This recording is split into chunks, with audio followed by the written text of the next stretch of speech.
HighBridge, a division of Recorded Books, presents The Devil's Feast by M.J. Carter, read by Alex Wyndham. Prologue. The fire in the grate had burned itself down to a series of glimmering embers in among the drifts of ash, and the room was now dark, save for the candle. The one small window high in the wall brought in the evening's cold, for the nights were still sharp. He shivered. The room was mean and ill-kempt and well below his station. The floor was covered in dust and debris, and the walls bloomed with mildew, but it served his purpose well enough. For furniture, there was a worn cane chair, a deal table, and on one wall 2 stained and dusty shelves. On the table, carefully arranged in a line and neatly labelled, were several bottles and boxes. In front of these were 4 bowls and 4 teaspoons, too fine for their surroundings, 2 sets of metal tongs, a plate on which lay part of a stale loaf of bread, and a bottle of beer, opened. On the shelves behind, there were 2 long, well-used leather cases. One contained a hacksaw with several spare blades, and the other, upon old but beautiful watered silk, were 2 knives with bone handles and long, thin, well-polished blades, sharp on the side and blunt at the tip. He bent over the table, squinting in the half-light, the candle flickering in the draught as he sought the correct bottle, ignoring the scratchings and whimpers. Finding it, he pulled off the top and poured out a heaped spoonful of white powder and tipped it into a clean bowl. He again perused the bottles and boxes. Hovering between 2, he finally took up a slim blue bottle and with a fresh spoon scooped out more powder and decanted this into another bowl. Into both bowls he then poured a generous helping of beer. He sat and watched. The 2 dogs were hard tethered against the bare brick on either side of the hearth. The one on the right sat complacently, more open, tongue lolling, expectant, its thick coat and rolls of fat cushioning it against the rough floor. The other was a sorry beast, crazed with hunger, frantic at one moment, listless the next. Now it was dashing its head from side to side and issuing a low growl. Its eyes were bloodshot, and its hair was mangy across its hollow haunches. Had it been shaken, its ribs would have rattled. It was only the short leash and the muzzle tight round its jaw that kept it in check. He imagined the animal loose, falling upon him, its foul breath in his face, its fangs meeting in his neck. On the other side of the room, the 2 rats lay in their cages, one lazy, fat and well-fed, the other ugly, starved and desperate. The mixtures had sat long enough. It was time. He took up the stale bread and broke it into 4 pieces, placing 2 in each bowl to soak up the liquid. Then he seized 1 pair of tongs, picked up a piece of dripping bread, and set it down before the fat dog. The other he dropped before the hungry dog, taking care to evade its snapping jaws. The first idly nosed the offering, while the starving one had snapped it up almost before he had snatched back the tongs. The first dog continued to sniff its portion quizzically for some time, before slurping it up with its tongue. Now the rats. He unhooked the top of each pen, placing the morsel before each one. The starving rat leaped up, its claws and teeth scrabbling for bare flesh. But when the bread landed, the famished creature gobbled the whole thing in one gulp. Meanwhile the fat one sniffed its portion fastidiously, then turned away from it. He considered for a moment, then took the honey he had brought and spooned a little over the bread. The rat returned, sniffed consideringly, then started upon the bread with small, precise bites. He took to his chair. He waited. The starving rat was first. Within a few minutes, it began to twitch and squeak piteously. When he held the candle above it, its little jaws bared involuntarily. A few moments later, its whole body spasmed as if it were being stretched on an invisible rack. When this passed, it thrashed about and clawed, first at its belly, then at its face, until it was taken by another violent seizure. This brought back the rictus grin, but also caused the rat's head and spine to bend backwards into a hideous trembling arch. It gasped for air, producing a pathetic, breathless hawking. He watched, fascinated, as despite its weakness and hunger, it fought vainly against its fate. By now, the cadaverous dog was in distress. It forced itself up, pulling against its leash, and coughed up a thin spew of yellow liquid. Within 2 or 3 minutes it was unsteady on its feet and had begun to froth about the mouth, choking and gasping. It staggered a few steps and fell, lying on its side, one front paw clawing at its neck and chest, the other scratching uselessly at the wall. The well-fed hound began perhaps 10 or 15 minutes later, whimpering and barking as the burning began in its stomach.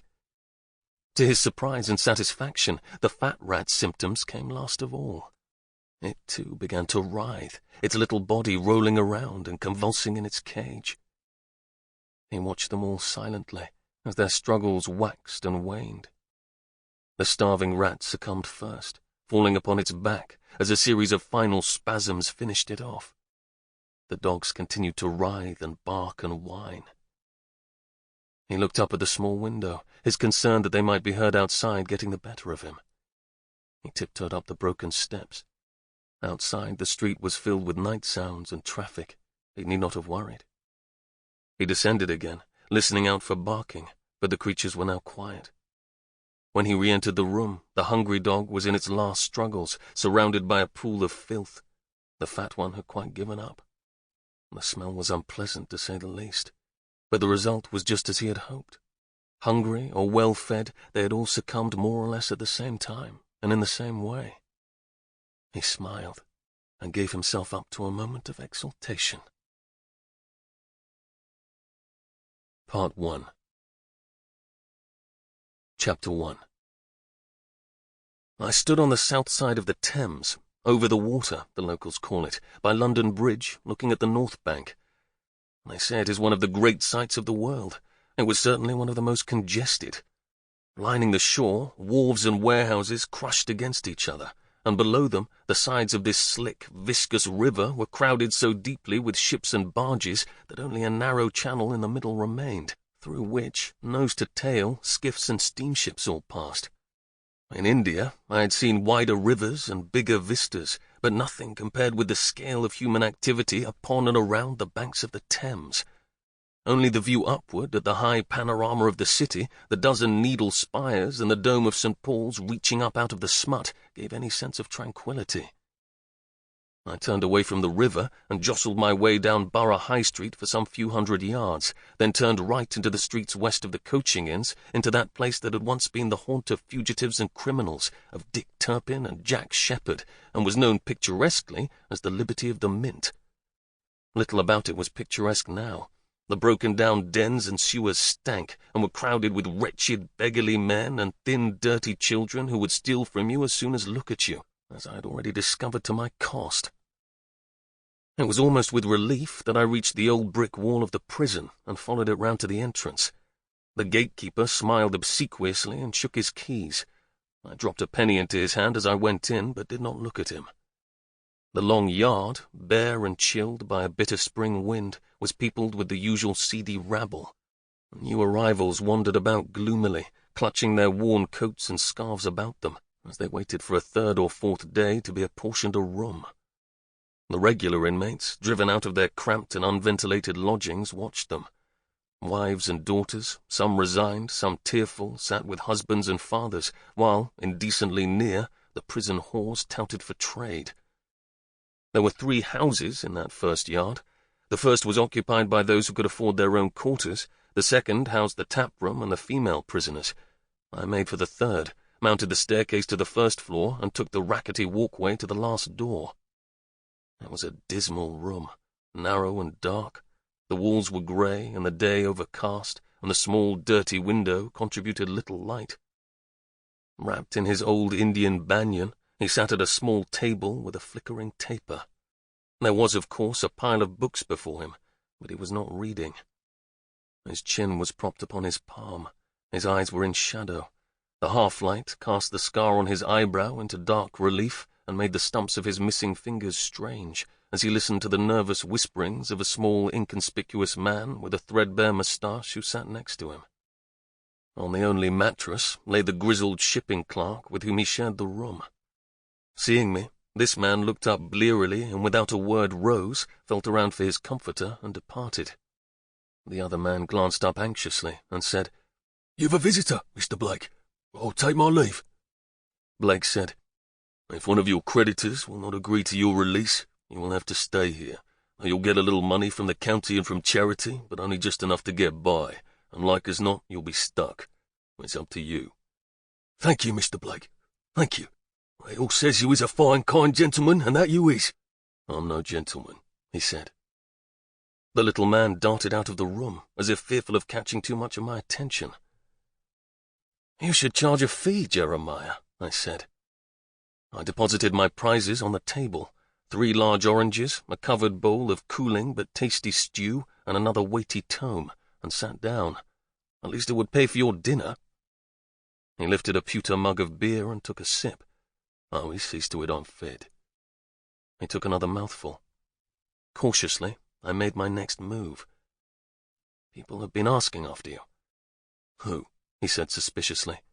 "Friends. Mayhew for one. Miss Jenkins, your devoted neighbour, for another. She saw me coming from your lodgings. She was worried. And while I was speaking to her, a man I did not know asked after you." He grimaced. "And you answered." "Then I had no idea where you were," I said, unable to hide my exasperation. "Do not fear. I kept your little secret." "What were you doing with Mayhew?" he asked. "If you recall, I like him," I said.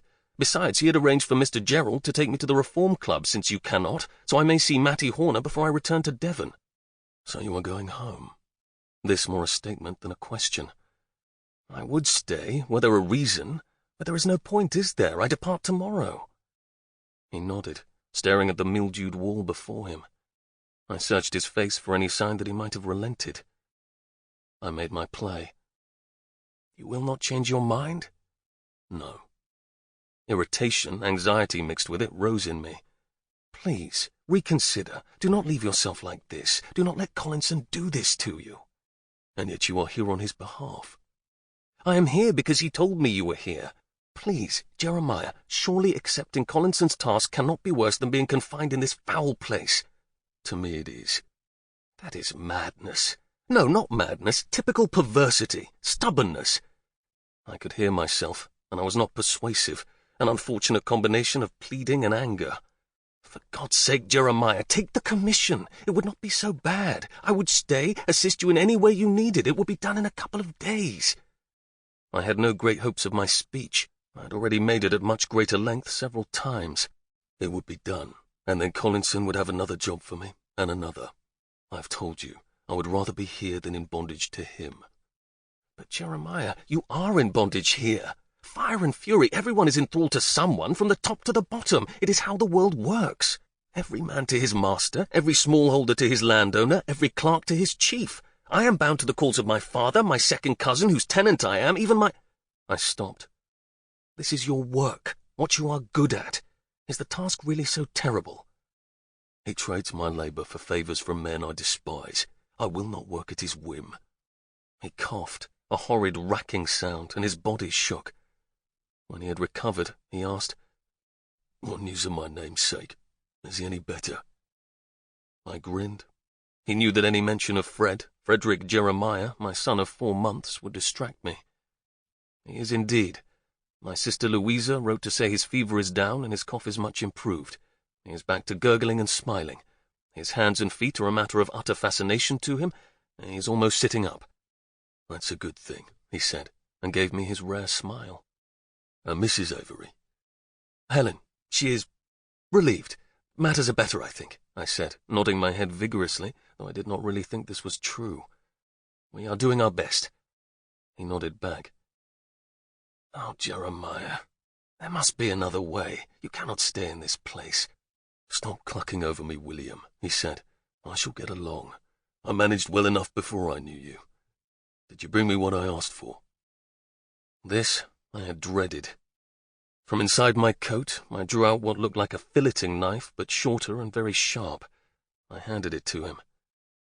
"If you are managing so very well, why do you need this?" He did not answer. "Oh, eat one of your oranges," I said, pushing them at him. He picked one up and began carefully to peel it. "Do we even know how great the debt is?" I asked. "I do." "Well?" "It is between me and Collinson. I'm not telling you. You do something foolish and get yourself into trouble." "It must be registered somewhere. I shall find out myself." For the first time, Blake was roused. "I forbid you to." "Do you?" Thus it was that my friend, my associate, my burden, Jeremiah Blake, had fetched up in the Marshalsea prison, imprisoned for debt by his sometime patron, Theophilus Collinson. Collinson was quietly influential in London's highest political and social circles. Blake was a private inquiry agent. Collinson sent him to investigate and resolve matters which his rich and powerful acquaintances did not want to leak into the public domain. Blake was paid for his work, and Collinson built up a bank of favours. But Collinson had come to feel he had a justified hold over Blake, and Blake was not, as far as I could tell, never had been, good at taking orders. He had a wholly prejudiced dislike of the aristocracy, and what I had once heard him call the undeserving rich. He hated doing Collinson's bidding, and despised many of the people for whom he was forced to work, and though a skilled dissembler when he cared to be, when it came to Collinson and his friends he did not try. Matters had reached such a pass that when Blake had refused his most recent commission, Collinson, a man used to having his own way, had him arrested and imprisoned for debt. He had sharpened the punishment by enforcing a special rule that Blake, unlike all the other Marshalsea debtors, could not leave the prison during daylight. The debt appeared legitimate, but I was in no doubt that the whole thing had been got up to punish Blake. Collinson had papers which apparently showed that he had paid Blake a figure in excess of his usual fee as an advance for services he had subsequently refused to render, and had passed this off as a debt. He had assumed the shock would subdue Blake's rebelliousness. He had made it clear that he would withdraw the claim if Blake accepted his commission. Collinson had, however, underestimated his adversary's stubbornness. Blake had refused, choosing to remain in prison. They were at a standoff. Blake stuck in the noxious Marshalsea, Collinson gnashing his teeth and desperate to have Blake out and working. Collinson's next move had been to write to me, knowing I would be horrified to hear of Blake's situation and that I would rush from my home in Devon to try to have him freed. This was exactly what I had done. I had met with Collinson and was in no doubt of his intentions, but I had been unable to see any way of having Blake freed other than him agreeing to his patron's terms, and of course he would not, and so this was my fourth visit, all to no avail. The only thing upon which the two men were agreed was that Blake's situation should remain secret, and so to my further frustration I had to undertake not to speak of it. I had once before broken a promise to Blake, and the consequences had been disastrous. I knew I would keep this one. However, while polite society knew nothing of Blake's whereabouts, London's criminal community had found out about it. A blackguard with a grudge against Blake had deputed a particularly unsavoury inmate of the Marshalsea, who gloried in the name of Nathaniel Gore, to do him as much harm as he could, thus the knife. Blake seemed remarkably sanguine about this. As the days passed, I, however, had grown increasingly desperate to free him. I was sure that there were more than a few wealthy men in the capital who owed him a good deal and would be happy to pay the debt, but he refused to countenance the thought, as well as flatly forbidding me to pay off the debt myself. Not, I confess, that I would necessarily have been able to do so. "Lord, you are perverse," I said. "When I depart, what then? You will stew here with no visitors, wasting away from boredom and sickness, until that demon Gore gets you. Collinson will let you rot here, you know, and your friends will know nothing of it." Blake shrugged in his most annoying manner and ate a piece of orange. I almost stamped my foot. We did not speak for some minutes. "So, you've made all your calls," he said. "Just Matty left to see." On my last visit to London, a bare few months before, we had rescued Matty Horner from a life on the streets. Blake had found her and her brother Penn work in the kitchen of the Reform Club, which, under the direction of Alexis Soyer, was said to be the eighth wonder of the world. Soyer was the most famous chef in London, perhaps in the world. Even I had heard of him. The Reform Club was a political club, an alliance of Whigs and Radicals, or Liberals, as some of them now called themselves, which had been founded to counter the Tory party. Opened for not quite a year in grand new premises in Pall Mall, it had quickly become the most desirable dining room in London.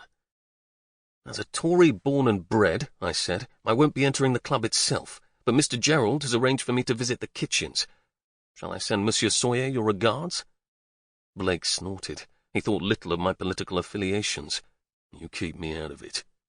Then he moved his head so his eyes were again in shadow and his expression unreadable. I could not resist further needling. "Why you should be so keen to keep your achievements a secret I do not understand." My voice was thick with sarcasm. "Why hide the fact that you have gone to so much trouble to put yourself in the Marshalsea, resisting all efforts to release you, apparently determined to get yourself killed? Enough. He suddenly looked utterly fatigued, and I was anxious again. Truly, William, I am glad you came. I am. I can't do otherwise. I gave a small, defeated nod. Besides, I may not be here much longer. He looked suddenly mischievous. What do you mean? I said, taken aback but hopeful. The Marshalsea's closing in a month or so. Likely they'll move me to King's Bench instead. I scowled, my concern seesawing to infuriation, then back again to concern. I saw Mattie about a month ago, he said. She's doing well. Kitchen's impressive. Introduce yourself to Soyer. He'll like you. Jeremiah, I hate to leave you in this place. He looked pained. Tell me you have a plan, that there is some rhyme and reason to this. He looked away. I stood up abruptly. I cannot help you, Blake, and I do not know when I shall see you next. I would ask you to take care of yourself, but it seems you are determined not to. Do not fret for me, William. Please. He returned to his former pose, head propped upon his hand. I strode out of the room onto the walkway, scattering inmates in my wake. Chapter 2. I thought the worst of the day was done when I met Henry Mayhew and Douglas Gerald on the southwest corner of Trafalgar Square. How utterly wrong I was. Mayhew was his usual amiably disorderly self. His coat was misbuttoned, and his fingers stained with ink. Tufts of hair stood out from his head, and his satchel bulged alarmingly, as if it might at any moment explode, shooting numerous notes and scraps of paper into the air. He seemed to be a little drunk. His older companion, Douglas Gerald, the journalist and playwright, cut no less of an odd figure. He was short and almost humpbacked, with straggling salt-and-pepper hair and bristling eyebrows, and wielding a walking stick. His features lent a certain dignity by a heroically hawk-like nose. I liked them both, almost more than anyone in London, though I found Gerald's acerbic tongue disconcerting.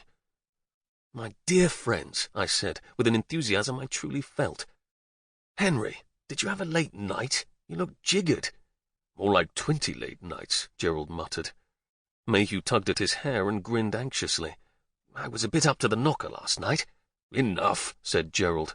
"Now, we must congratulate you, Avery, on being a father. A healthy young son, I hear, and in flight from him you have returned to London." "I had a number of obligations, great-uncle," I mumbled unconvincingly. "Well," said Gerald, "I'm sure we'll have the truth of it eventually, and news of Mr. Blake, about whom young Henry says you have been ostentatiously reticent." Mayhew and I both looked stricken and spoke over each other. "Oh, Douglas," Mayhew said, and I lamely, "he has a habit of disappearing from time to time." Well, never mind that," said Gerald. "How is the son and heir?" "Oh, naturally the most handsome, hairless little sporting fellow the world has ever seen," I said. "Excellent. My only advice on the subject of fatherhood is not to take after Henry's father, who had 17 children and has disinherited them all." "Not all," said Henry, "and in his defence I did almost get him arrested for negligence." "And how are you, Mr. Gerald?" I asked. "Oh, I stumble along. Punch, Henry's paper, for which I am now writing, is as usual in dire financial straits, and we are both scratching about for pennies.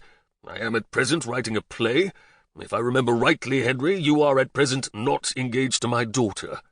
Mayhew, wincing, shook his head. "Well, let us to the reform," said Gerald. "I have arranged for you to visit the kitchens where young Mattie works, which is no hardship since they are quite remarkable, and females are, of course, not permitted in the club itself. You may even have a sighting of the famous Monsieur Soyer." "Along here," said Gerald, turning into a very wide thoroughfare on which all the buildings on the left-hand side appeared to be palaces. "Do you know Pall Mall?" I shook my head. "Barely." "I shall instruct you." He stretched out his arms theatrically. "Behold the splendours and miseries of St. James's. On our side, the right, a hodgepodge of battered elderly buildings which one wouldn't look at twice. On the left, however, we have a series of edifices that would not have disgraced the Roman Forum, temples to the interests and pursuits of the English gentleman. Of course, as the son of an actor, I am barely a gentleman, but the reform takes pity upon me and my ilk. First," he pointed to a massive square building, grey and austere, "we have the United Service Club, full of majors and brigadiers, dull dogs indeed, who bought their commissions and are happy to pay the highest fees in London for the pleasure of each other's company. If only you'd held on a little longer, Captain Avery, you might have secured yourself the right to be bored rigid by them. I was an East India Company man, Mr. Gerald. I couldn't afford a commission in the British Army. Avery's a member of the Oriental, aren't you, Avery? Said Mayhew. I was, in fact, an honorary member. I could not have afforded the fees else. It was where I stayed in London. They served a good curry.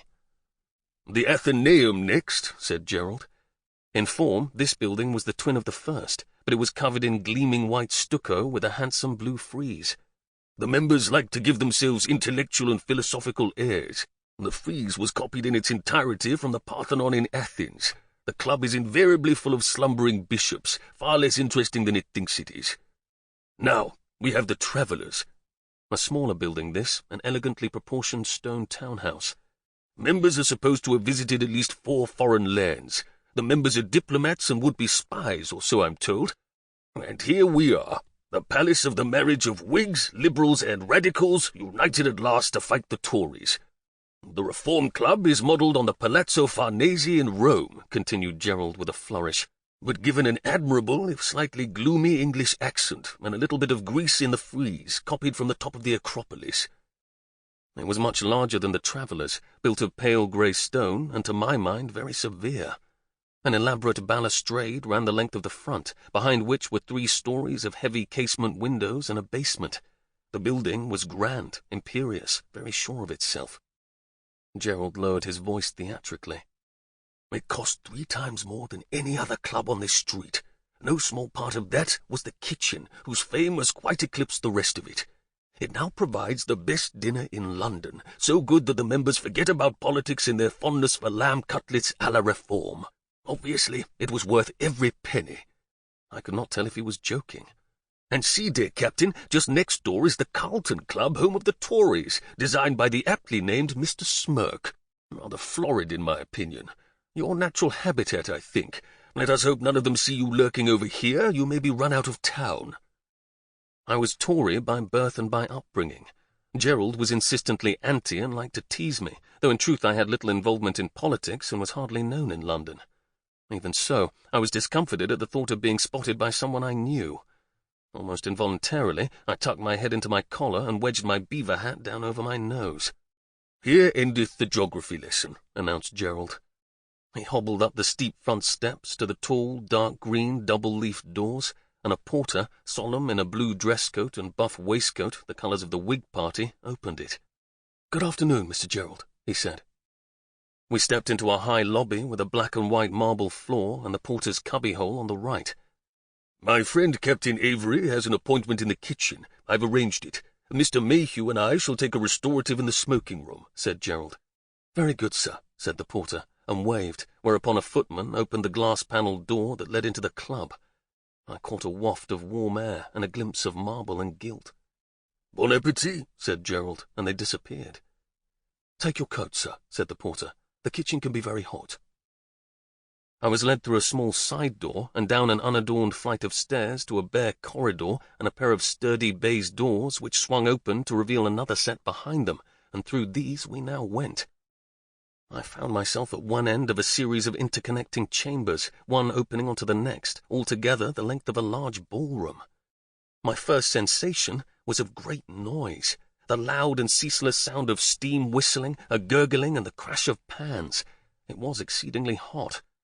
The overwhelming impression, apart from the noise, was of great openness, whiteness, and cleanliness. The ceilings were white barrel vaults, supported by tall, slim iron columns. Light was provided by dozens of white gaslit globes mounted on the walls. It was the brightest subterranean place I had ever seen. Through the wide doorways I could see glimpses of an array of cupboards and tables and shelves and rows of dishes and lines of hung birds and spits and stoves and vast stewpans. All about, an army in starched white, many of them, I noted women, moved purposefully, carrying boxes and plates or buckets and mops, stirring the contents of pans, wiping tables, prodding meat, as if part of some remarkably orderly dance. A kitchen boy ushered me through the first 2 chambers, and without a word of explanation deposited me next to a man of middle height and in early middle age. He had a pleasant, competent look about him and was extremely well turned out, in a plain dark suit and waistcoat, his shirt and necktie perfectly pressed and snowy white. He turned to me with the slightly jaded look of the professional once the performance is over and the magic is done. May I help you, sir? I am here. Sample complete. Ready to continue?